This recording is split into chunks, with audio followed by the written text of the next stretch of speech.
Assalamu alaikum masoya, barkamu da sake saduwa a cikin wannan tasha tamu mai dimbin nishadantar da masoya da kuma ilmantarwa. Yau taken labarinmu shine Nonona Malam. Wato labari ne akan wani malami da kuma wata ɗaliba tasa. To ba tare ɓata lokaci ba, za mu zama cikin wannan labari. Kar ku manta ku danna mana like, comment da kuma subscribing a cikin wannan channel tamu. To bismillah.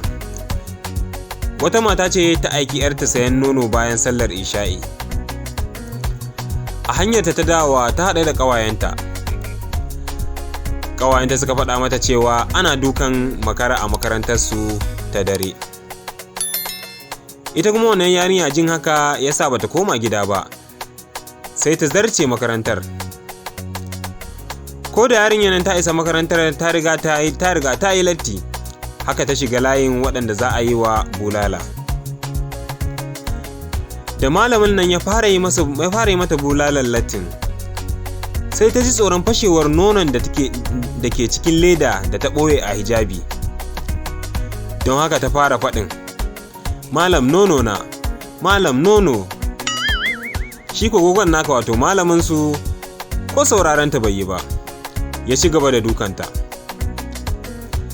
Ita ko yarinya can ta yi ajiyar zuciya game da faɗin nono na ya fashe.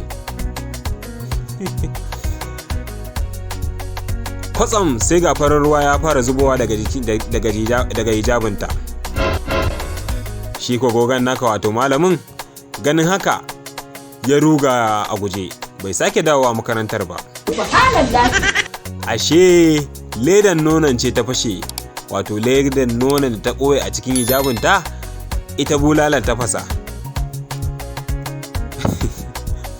To gaskiya ni admin dai ina cikiyar malam.